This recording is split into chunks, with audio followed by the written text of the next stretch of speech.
Greetings in the name of the Most High. So a little chit chat here today. What I was going to do was yesterday, I was going to try my hand at teaching some of you, and I don't know who there could be someone in the future, a little bit about writing or how to finish your screenplay or your novel or your whatever idea you may have. And it could be anything. It could be a comic book, but how to actually engage the story and keep it alive in your soul so that it pulls you back every single day. And I don't need to go over how horrific this is leading up to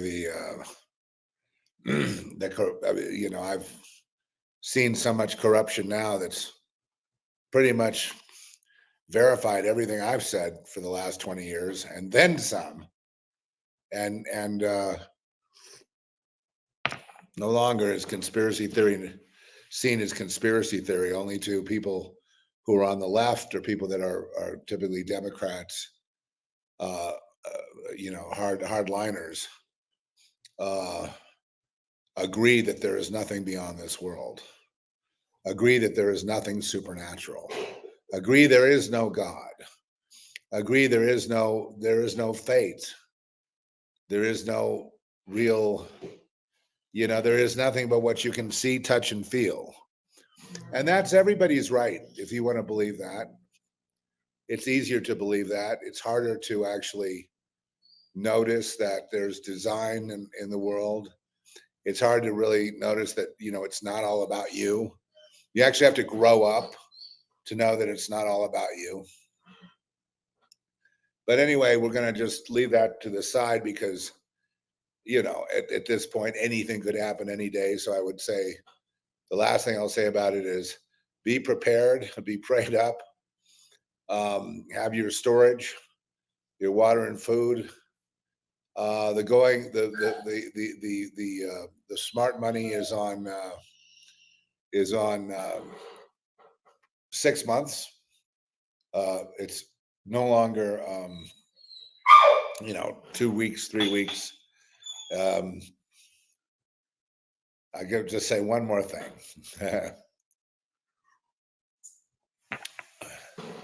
Watching Obama, flub his rally and just look like an absolute idiot, which to me he always was, because if you listen to what he says, you realize, of course, he's like everyone else, another puppet. But he says, I don't know how we got so toxic. I don't know how we got so divided. And I just started laughing. Of all the people in the world, this guy is complaining about society being too toxic and divided. The guy whose sole purpose was to divide the country, bring back racism, and foment, violence in society based on politics. In other words, I guess you'd call it soft terrorism. And of course, all the Hollywood celebs have gone along with it, and they register as an all new low in my book. Most celebrities are not worth the. They think they're gods. They think they're above everybody. They think you should be roped off with these velvet ropes to keep you in your place, while they adore themselves and accept your worship. They're no better than anybody else. And when they put on airs and when they act like they are, then we have a problem. My problem is, once I see that in a person, I don't want to see their movie again. I don't want to hear their record. I don't want to see them in concert. I don't want anything to do with them. I don't want to see them pop up with a little personal interview. I don't want to have anything to do with them again in this life. Thank you. And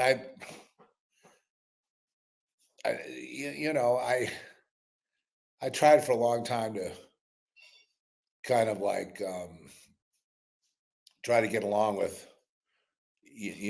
people in the arts and just figure, well, they're in the arts, they're eccentric, so that's what it is. But I realized, no, it's hardcore. It's hardcore self-worship. It's hardcore idolatry. It's hardcore narcissism. I don't want it. Give me people that are real. Give me people that are real. You want to put someone in your $200 million movie, give me someone that's real. And I'll be very happy to watch. And I'll be very happy to be entertained. That's what it is, after all. It's not some kind of a religious experience, is it? Or has it become that? Okay, so back to the writing thing. So with me, I suppose I took up writing when I had panic attacks about 1983, I want to say 82, 83 is where I kind of got going. And then I sort of, before that, I wrote one-act plays. I like theater very much, theatrical plays, but there was no opportunity or money in it. And so the screenplay became the next thing. So I, enrolled in screenplay school. And I have to say that out of that whole school, I'm probably the only one who actually got something produced out of hundreds of people. I just call that luck. I don't know. It's a bunch of things had to happen for that to occur. And then, it's a collaborative medium. So once it gets to the point where your project is sold, let's say you're writing a screenplay, it's no longer yours, really. I mean, you accept it becomes the property of the production company, and it becomes under the purview of the director, who then takes the reins of guiding the story where he wants it or she wants it, so they can then film it. And so that's very much how it was with me in society. It was very much a collaborative effort, but it had to begin with something, right? So it began with something. I was just burning to write. It was in me. I was having trouble. I couldn't drive during the day, and I couldn't stand in a line, or I couldn't even go on a walk. It was really at night where I could drive. And so that's why I took that, the night class. And then I was under the care of psychiatrists to try to analyze why the panic attacks. They wanted to treat it chemically with drugs, and so they were treating me with Xanax and Tofranil, which is an antidepressant, one of the early psychotropic drugs, which I quickly dropped it. In other words, I quit taking this stuff. And I kept having to fight to get back to the story. So, but I definitely got, in a sense, the bug. But what I noticed in the beginning was, as fun as it was to write the first couple of screenplays and go through that process.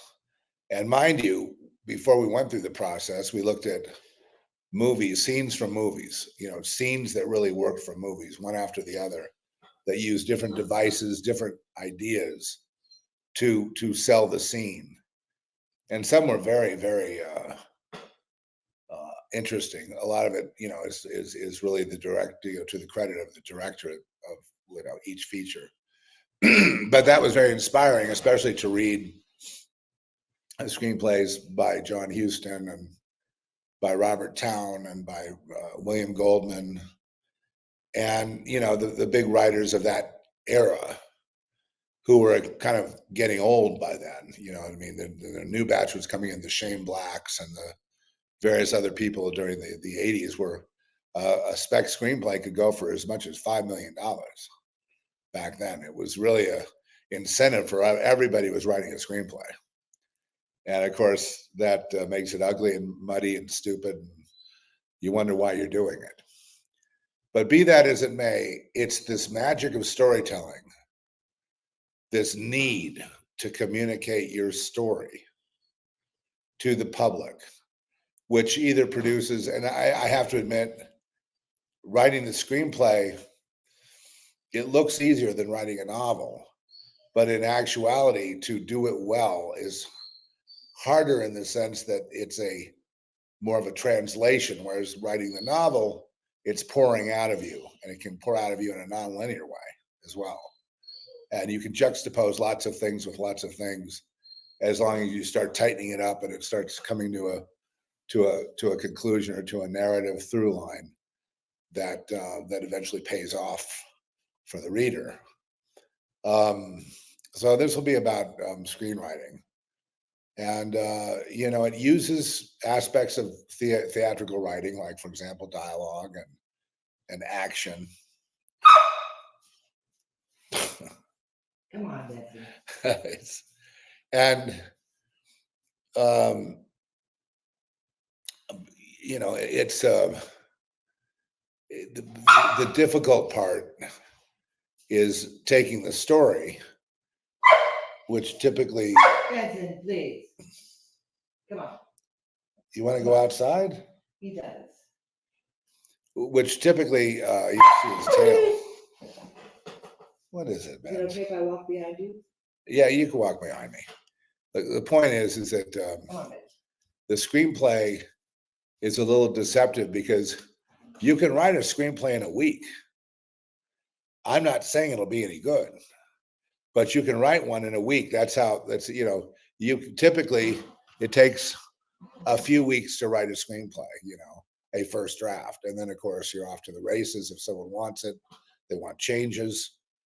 We just optioned a script from a Spanish writer who's writing in English, and it was missing, things like the final wrap up, the third act, and but it was so good that we just had to. And this is interesting.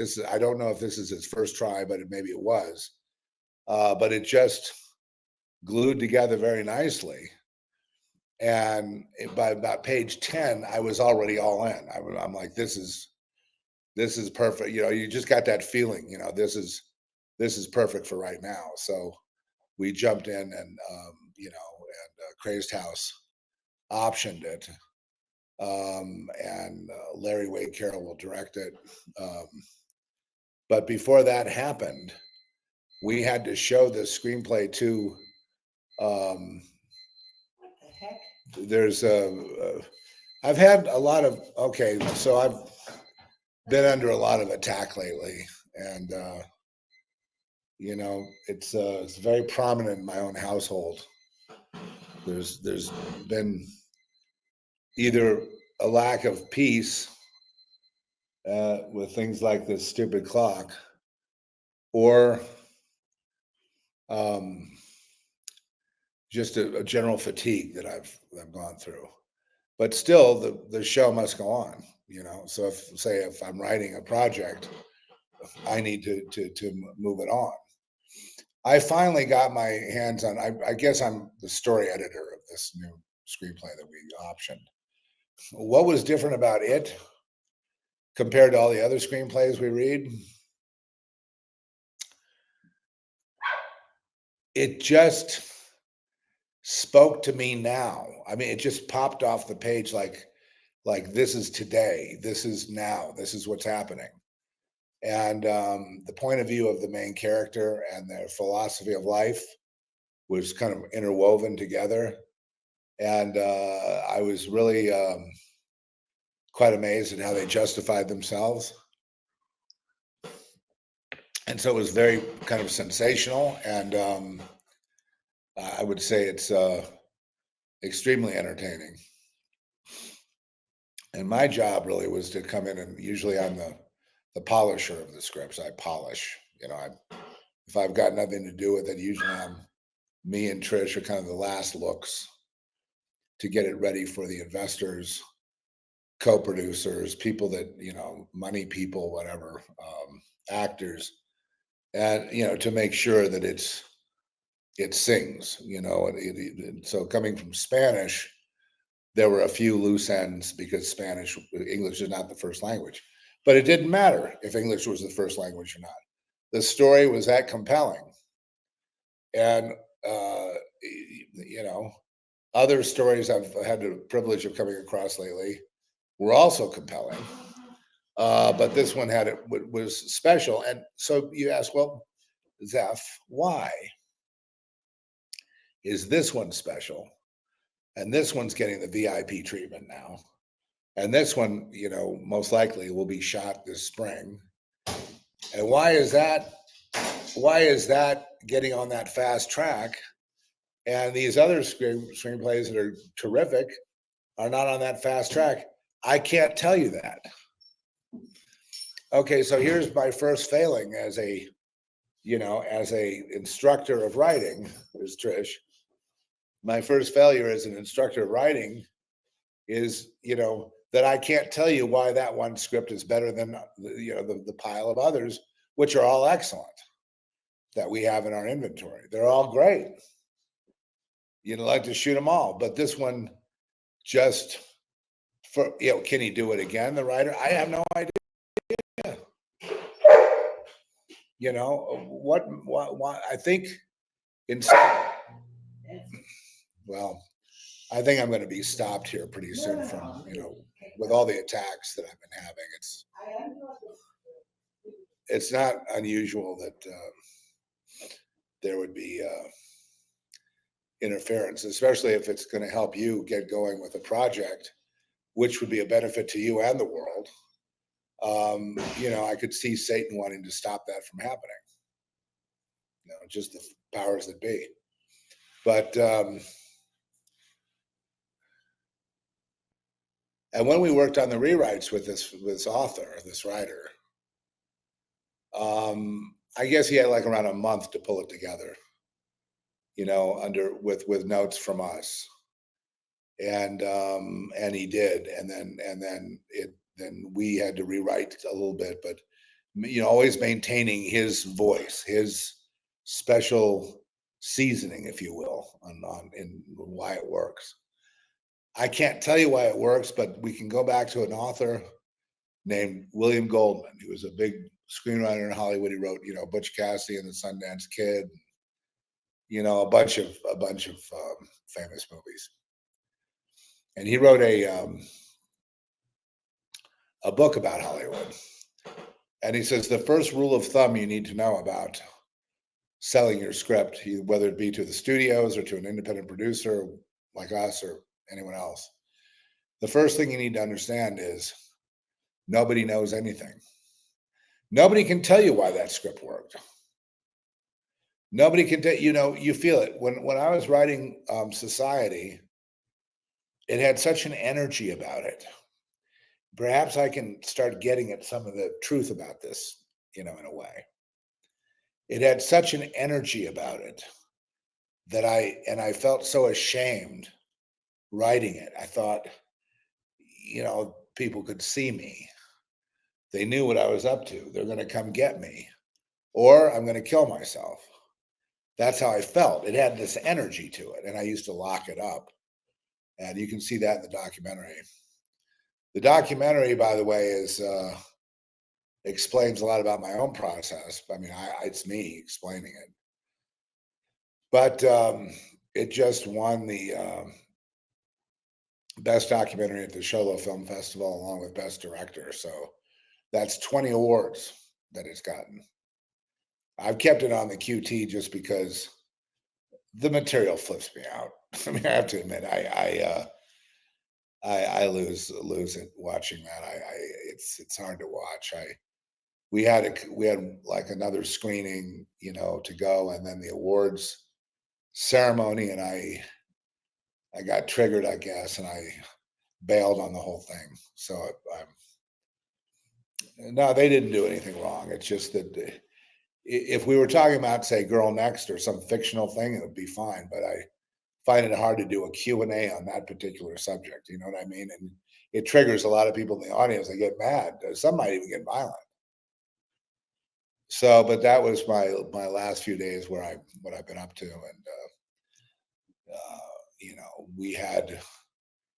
we had little scripts, ideas of what we wanted to do with the documentary, but mainly it was like one big kind of Q&A. And then the magic of it was the editing, by Larry and his editor, and they just it won best documentary and best director. I don't think you can do better than that.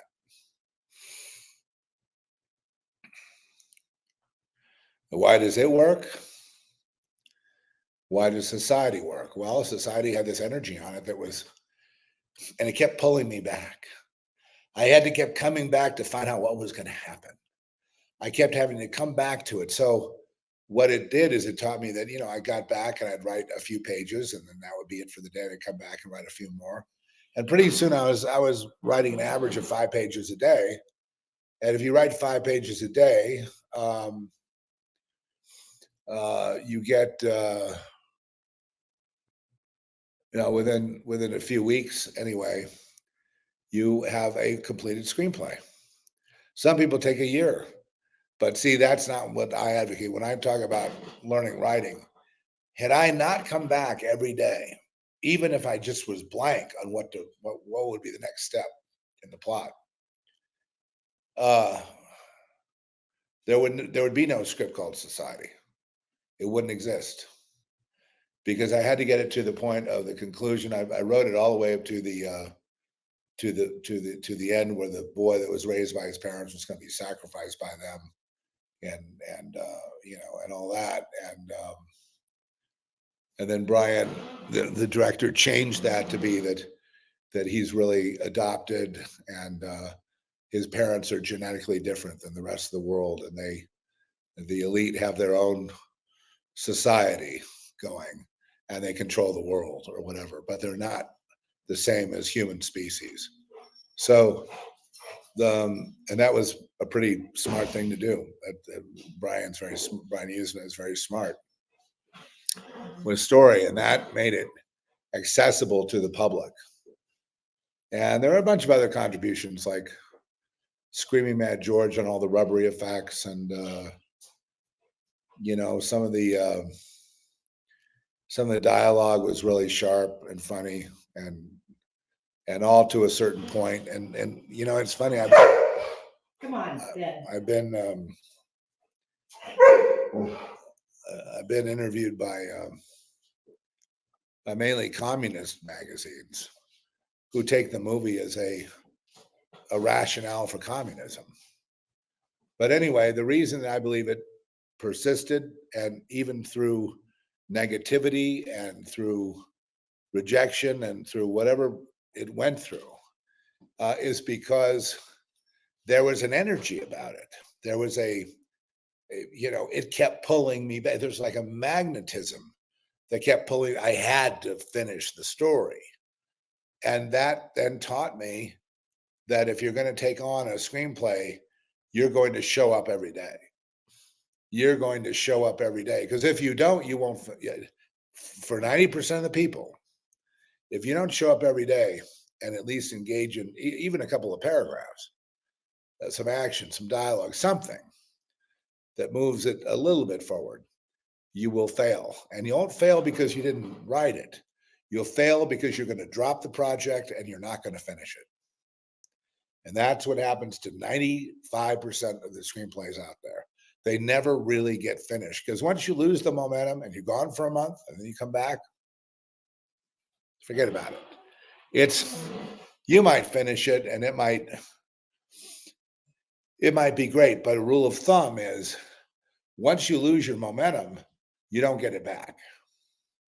You do not get it back. So, and the other thing about screenplay writing is so for those people interested, number one, I guess when I started, I had books like Sid Field's Screenplay by Sid Field. I had William Goldman, his Nobody Knows Anything book. I forget what it was called. Was it called Screenplay? Was it called whatever it was called? Famous book. I had examples of, now with the internet, you can download any screenplay you want. I would suggest the movies that really moved you, the ones that are really great, that you download those and you read them. My favorite writer back then was Larry Kasdan, guy who wrote Indiana Jones or the Raiders of the Lost Ark, and he wrote another one. His directing debut, I believe, was in a film called Body Heat, and Body Heat was a noir thriller, and starring William Hurt, and it was and Kathleen Turner, and it was very, very, very very well done. But you may have your own, so and then I used to say that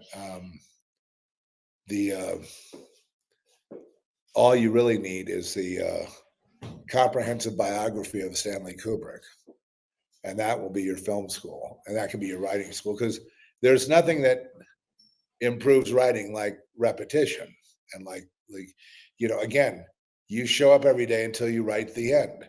Then you're so excited that you finally got to the end, you come back to the beginning and you start to edit. You start to really, peel it apart, or you get people to read it and they give you notes, and you start trying to figure out how to make it work. The other thing I've noticed is that usually the first impression and the first words that a guy puts down on the paper, well, the screen, are not to be dishonored. All too often, I've thrown out stuff because I thought it didn't work, only to want it back again. Those first words are precious. They may need editing. It might need to be smoothed out. You might need to add a couple more characters. You might need to finagle some other scenes to make it work. But I tend to be one that does not just dismiss something because it doesn't work. Rather, I'm going to work with it until the possibilities exhaust themselves. And then I feel that I'm not going to get anywhere. I really need to change this whole scene out for this other scene. And usually when it gets to be edits like that, you're in serious trouble. When you're throwing out your first act, the first act is typically 30 pages. And act 2 is divided into 2 parts. One, the first 30 pages, that takes you up to page 60 about. That leads up to a plot twist on page 60. Like the first act is always a plot twist, and then the action changes. It's the same with almost every movie. It goes about a half hour before the hook is set and the actual scenario is set up. So, and we naturally, as human beings, we naturally write that way. We naturally write, first act, second act, third act, fourth act, or, first act, second act, third act, denouement. It's in our DNA to tell stories in that way. So don't worry that I better hit that first act at page 30 or I'm going too long. Well, there are exceptions. Full Metal Jacket by Stanley Kubrick was a 2-act play. Act 1 was Camp Lejeune, or wherever it was, the training for the Marines. Act 2 was combat. So we have 2 acts. And so you don't have this leading up to the climax and then down a little, leading up to the climax and down. The other thing people will tell you is the narrative line, it better always be leading. Every scene should be contributing toward the next movement of the story. Okay, so you go, okay, what happens? They arrive on a desert island. The ship is broken. They have no communication. Okay, so that then leads to, they decide to make a boat and try journeying off the island in the hopes they can drift to civilization. The end of Act 1 would be they're pushing the boat off the shore, and now they're in the deep, treacherous ocean with sharks and all kinds of problems, and they're hoping to get to safety or have someone pick them up or something. So they're pushing on to that next shore. The end of the first half of Act 2 is it looks like they found land, only to realize it's just a rock sticking up out of the ocean, and it's lined with sharks all around it. And if they try to get out of the boat and then make a swim for it, they'll get eaten. And one of them does get eaten, let's say. So they get to the rock and they don't see a way out. So the second half of Act Two would be, okay, something has to happen. A storm comes in. Page 60 is where I'm at. And the storm makes it impossible to stay on that rock. And the survivors of that storm grab whatever they can with the boat and drift out to sea with it. And, a couple of them die. There's like maybe two left. And then in that desperation of losing it all, a cruise ship comes by and they're all celebrating and in the hot tub and in the pool. And, it's like a city on the water. And they stop and take the people in, but then a pirate, set of pirates sink the boat and rob all the people. And so now we're in a situation where there's almost no way to live. That's what we call the black moment. And that comes at the end of Act Two, when it looks like there's no way the hero can get out of this. I'm giving you some outrageous thing. I'm just doing it for the sake of it's not plausible, but just for the sake of, fiction always has to be plausible. That's the one thing. A reality doesn't have to be plausible, but fiction, always. So, so they kill everybody on the ship, and then they're left to their own devices, and it looks like they're going to be killed too. It's a game of cat and mouse. And, there's only like a couple of them left. And somehow through luck, they blow up the ship and sink the pirates. And then they get the pirate boat and they run out of gas as they try to get to shore. But then another boat, a merchant marine ship, comes by and eventually picks them up and takes them to safety. And then that's the end of Act Three. So the end of Act Two is always, the character is always in the black moment where nobody in the audience can see, well, how the hell are they going to get out of there? And you can't figure out a way. But that's where the clever screenwriter comes in. That's where the storyteller, that's where the talent of the writer comes in to figure out stuff like that. So it's really, I guess, if you were going to take division, you would divide it up. And that is just that every 30 pages has got to be leading to some plot twist. Come on, Vince. All right. So the second 30 that goes to page 60 is leading toward that, what they call the midpoint, or the plot twist at the midpoint, which sets it in another direction. And then that leads to the black moment where everybody's screwed. And then somehow, miraculously, they get out of that and they make it to safety. And that's the third act. It could be very exciting, a big fight with the pirates, whatever. And they finally, get out on the ocean.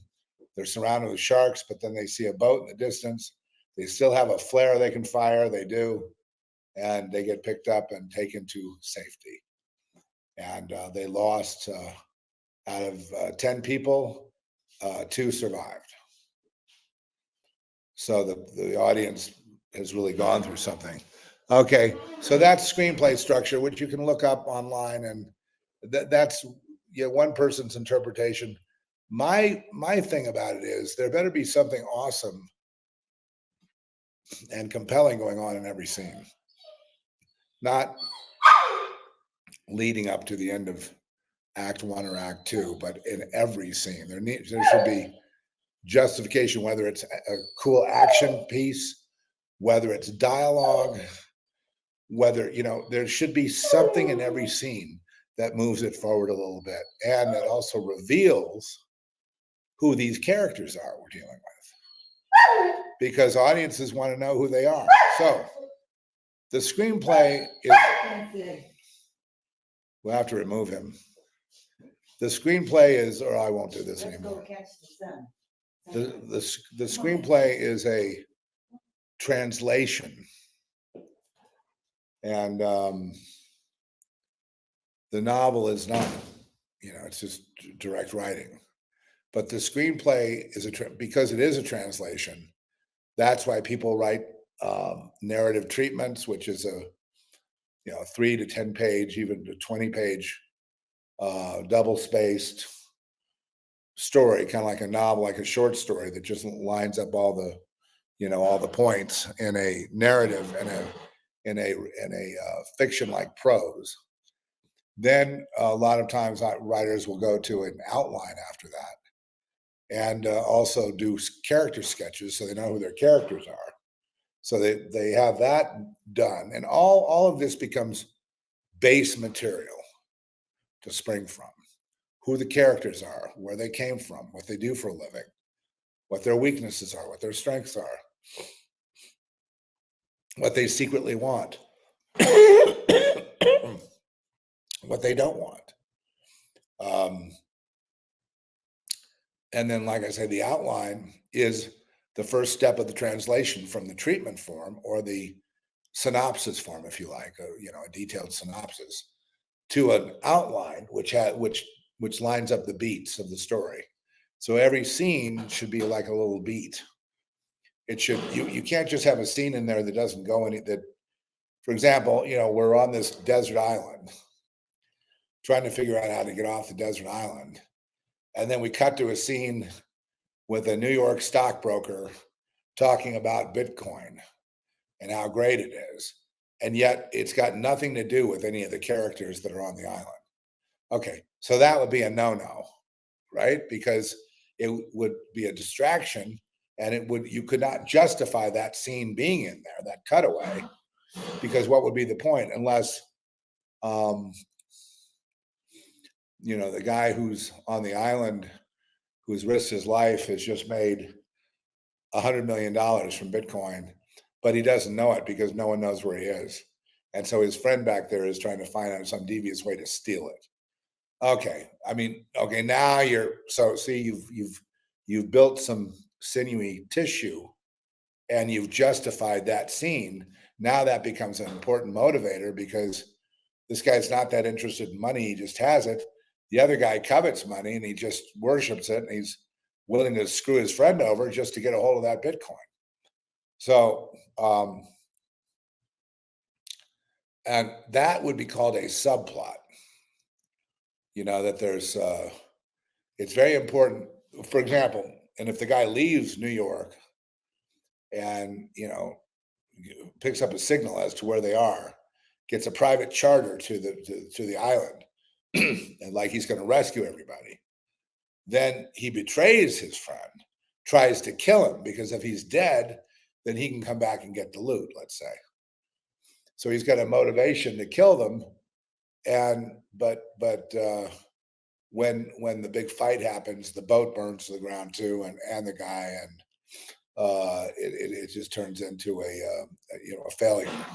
So that would be a subplot that pays off in a failure, but still we have to get these people off the island to safety. They still have to figure out some way to survive. There's no food, there's no running water, there's the ocean. That's it. So that's the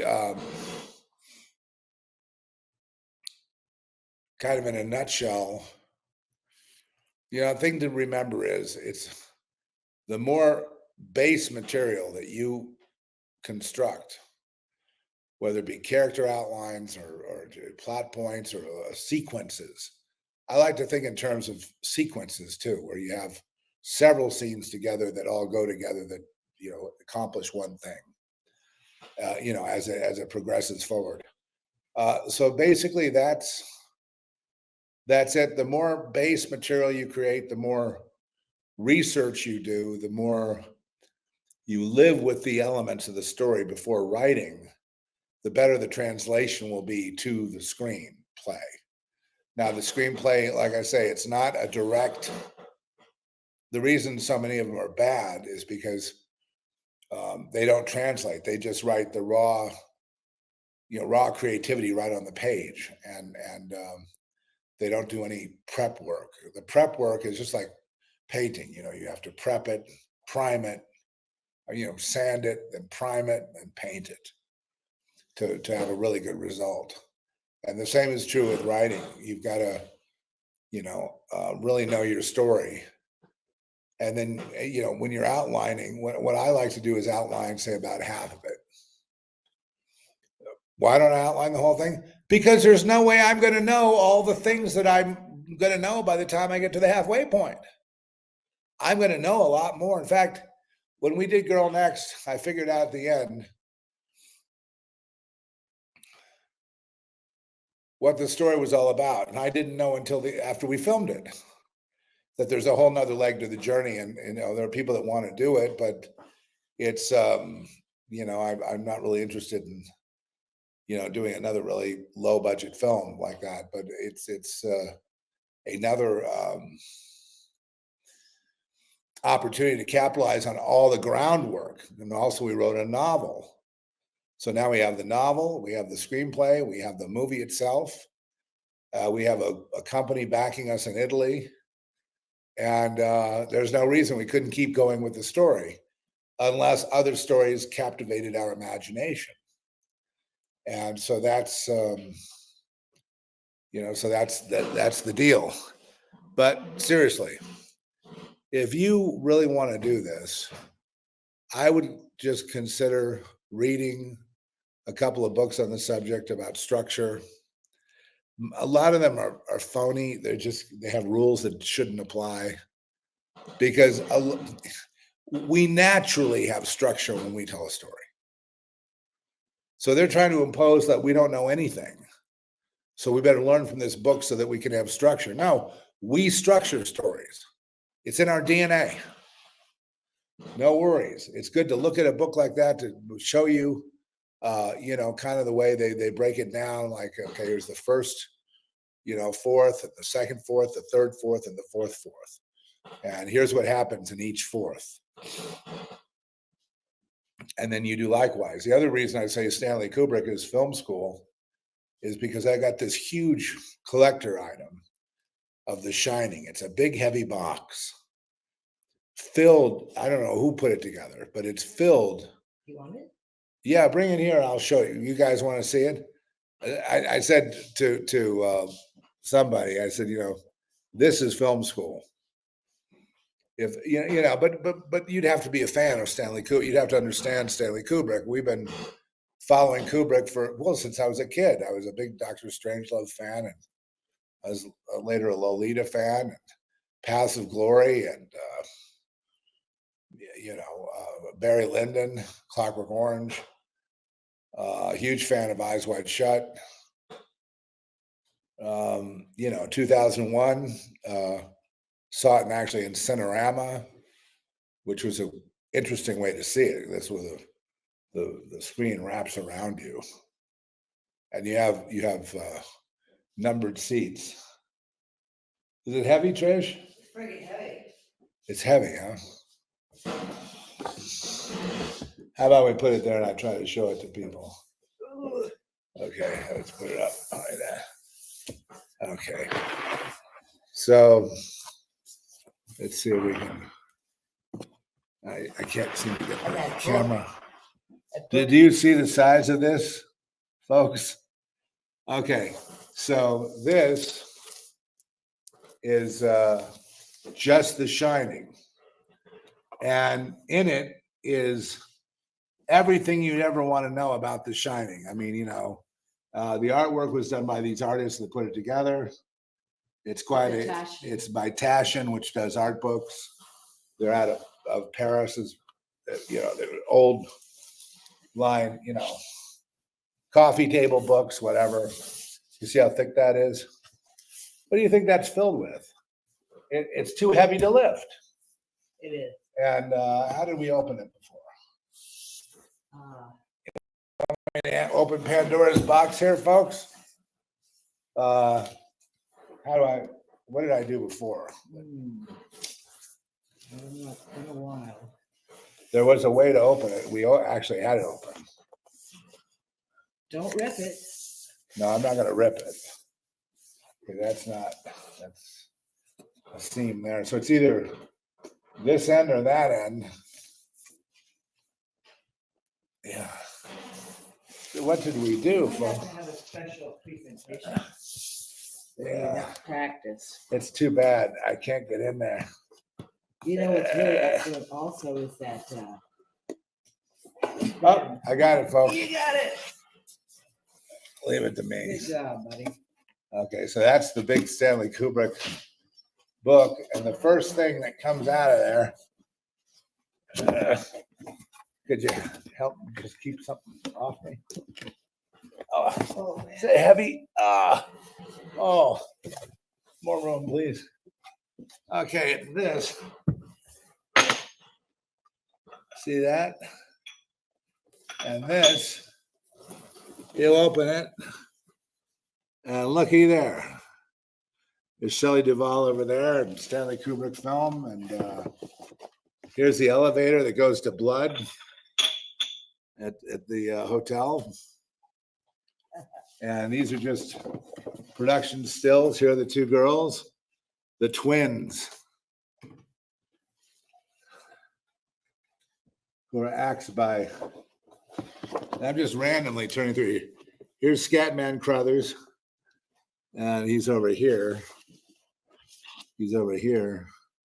He's there with Danny. And here's more. Here's Kubrick himself. Oh, I'm sorry. The sun is. I'm so sorry, folks. I'm trying to. It's we have 360 sun here, so we don't have the ability of of controlled photography at all, which is weird because most people who are involved in anyway. You see it. Here's Stanley here, and here's the snowmobile. Here's Danny. It's usually you get someone to do this for you. Here's And that's not all what's in there. here's Shelley Duvall taking a picture, not part of the movie, of Danny in the maze, which was built by Kubrick. And I'm just going to jump forward. Here, they built a replica of the Mount Hood Hotel. And you got these. Also. See that? That hotel is on Mount Hood in Oregon, and they use that as the exterior, and they use the Ahwahnee Hotel in Yosemite for the interior. And he built everything. So there's all that a fan goes nuts over, and it's too thick to even. It's ridiculous. And I need to move it. And you got this too. So then here's another book that's in here. It looks like a Bible. It does. It is a Pink- Bible. Pink Bible. And so here's the try to hide that sun. I'm sorry. Since we don't have anywhere to hide in here. But anyway, here's all the production stills, and then like a little bit of a documentary. This is the All work and no play makes Jack a dull boy. okay, hold on. Okay. So let's try to get it away from the sun. Keep working at it. I am working at it, guys. Okay, so here's literally the text. All work and no play makes Jack a dull boy that Jack Nicholson was typing out. And I have it here, all the pages. Look. The whole thing. Every page is the same. Every page is the same. Every page is the same. And here's the script. Okay. Here we have the screenplay. And you can see, now this is real education.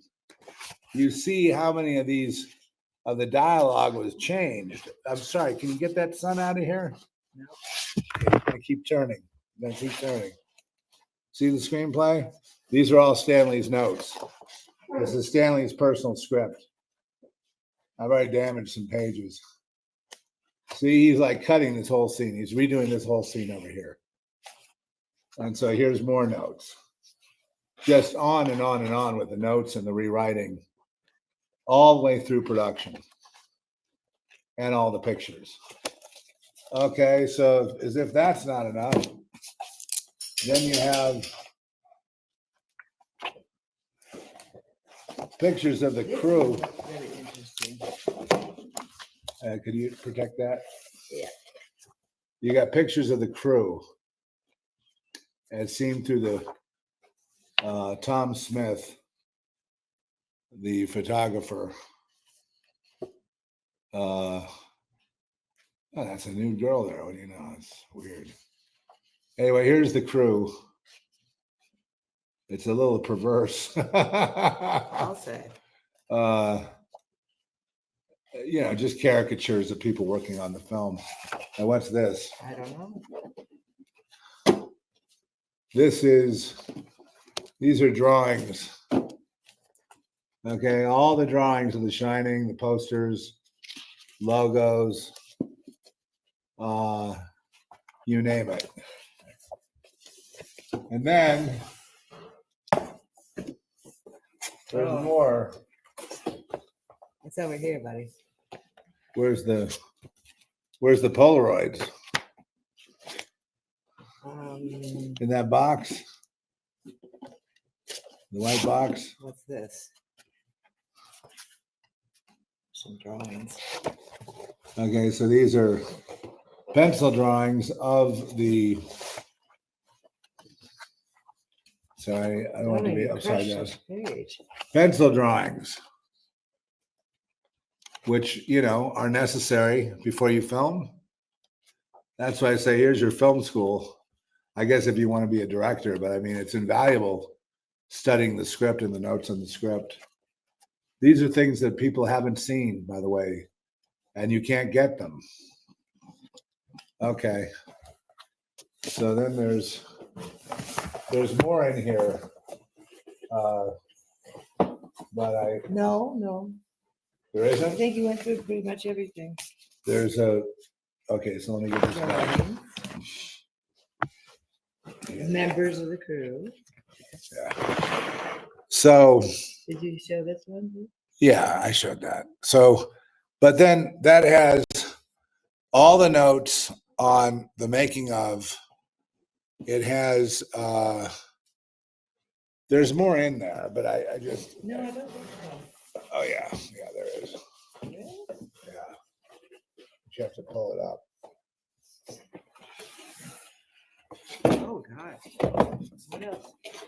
How are we going to get this back together, buddy? Oh, we will. That goes over there. No, this is artwork. This is it. Okay. So, try to get it away from the sun, but it's very, very difficult. So the bottom line on it is,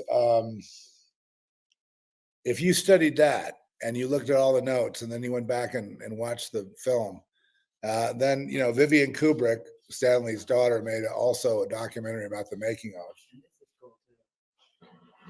Yeah, this came in the mail from Taschen. I don't remember even ordering it, but it's called the Stanley Kubrick Archives. And here's shots from the set of Barry Lyndon, for example. And these pictures are invaluable in terms of, here's the screenplay or the something, treatment, screenplay, whatever. And so that's all I'm going to show. But the reason that I'm so enthusiastic about Stanley Kubrick is because, well, he inspires me. And I believe he was the greatest director of all time. He is definitely the GOAT, right? He's the GOAT. People can say it's Spielberg or whatever they can, and that's all fine. But to me, Kubrick, it's that Kubrick intelligence with respect to figuring out the camera and the angles and what he wants to do that basically sold me on it. Could that substitute for film school? Well, if the idea of going to film school is to write a script and to have structure so that you have to turn in 10, 12, 15 pages a week, that would be fine. But I'm telling you that not to start the project unless you're so motivated that you have joy in creating your background material and your research and your character studies and you're just having all this raw material to figure out. And what David Lynch will do, he'll do 72 cards, plot cards. Instead of doing an outline, he puts it on cards. He says when you get to 72, you have a feature film. So that's the way he works. I can't work in cards. It's too weird. I like to go about halfway down the page with an outline. And then when I get to about the middle of Act 2, I stop. I want to leave it open for possibilities. Usually when I get to writing, by the time I get to the midpoint of the screenplay, whatever I had planned is thrown out the window. It's very unpredictable. The joy of it is, if you love movies, here's the other thing. You don't know what screenplay is going to be good and what's going to be not good. Now, you don't know it's hard to say if you're going to have a screenplay like I had with Society that, got the door open at least and got it going, or some of the current scripts we have right now.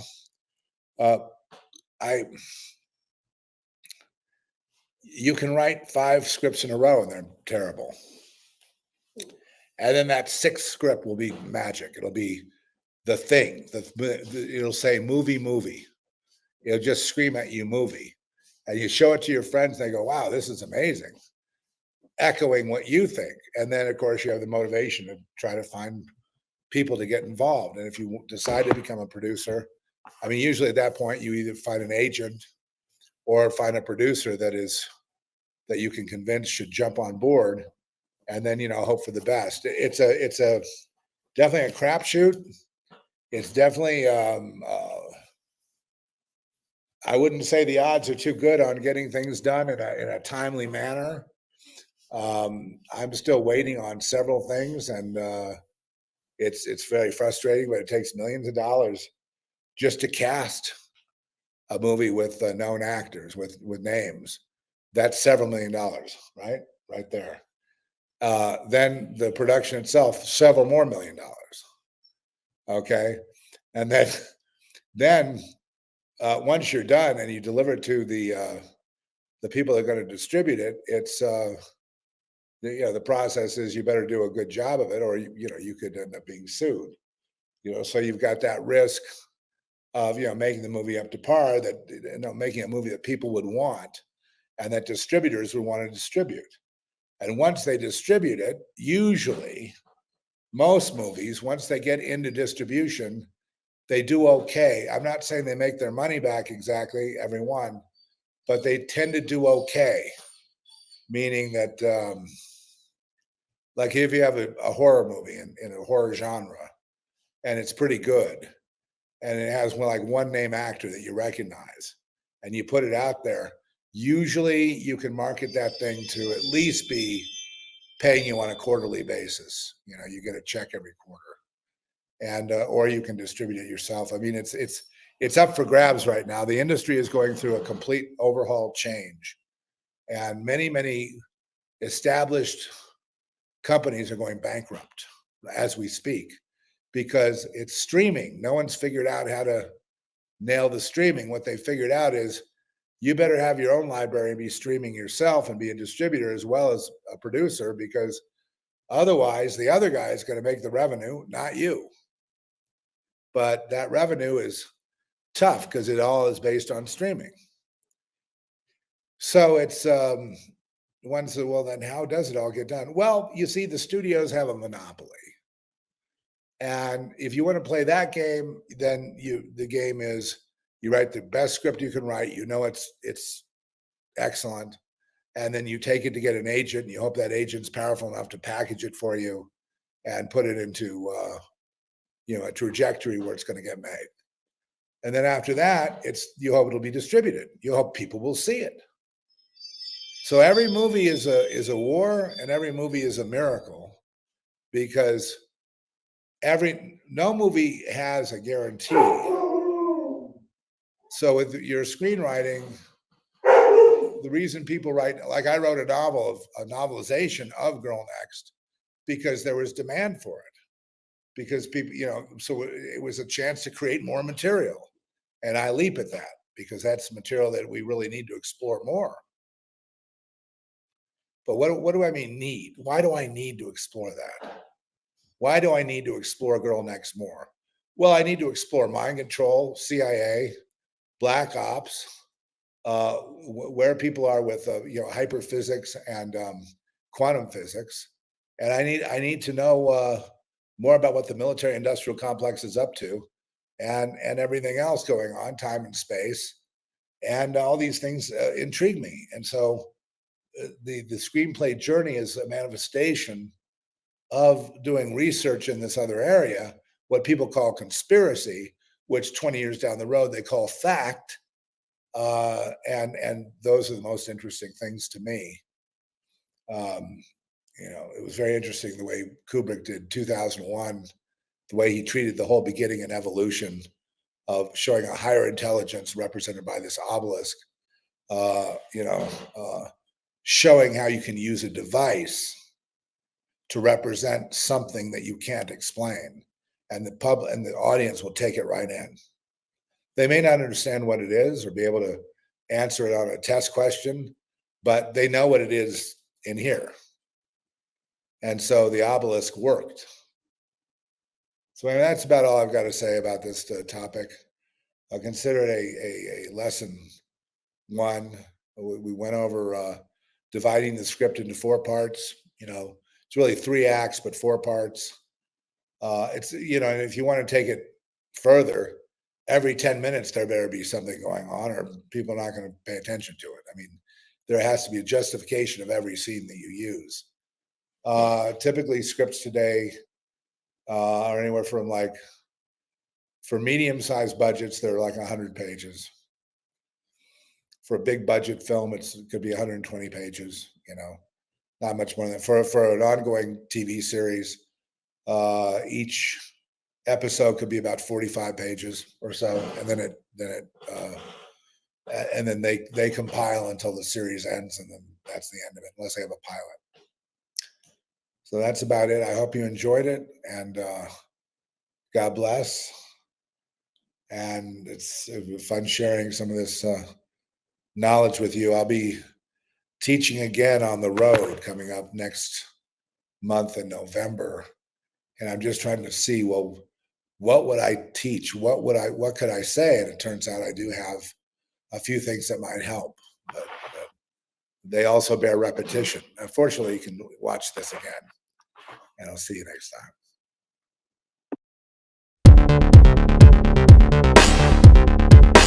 Coming to you by and by, come in the window, take what you have.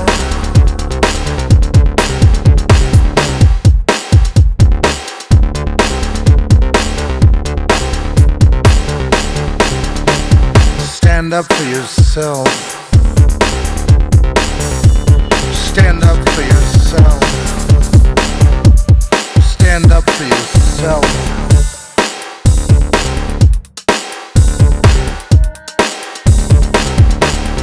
Stand up for yourself.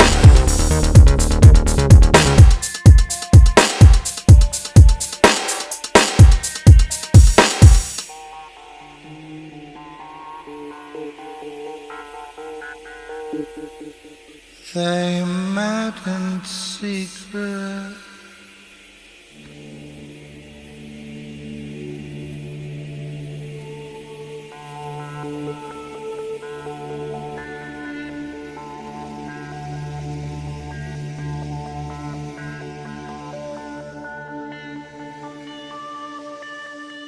They weighed in the balance everything you should know.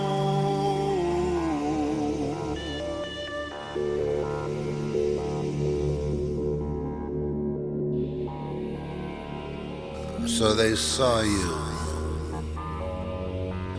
in the alley with all that firepower.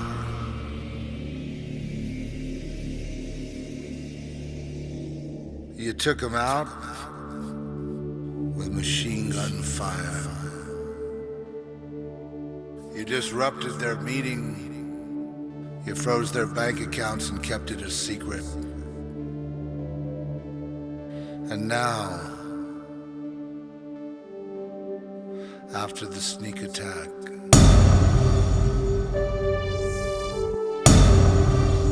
you're declaring victory.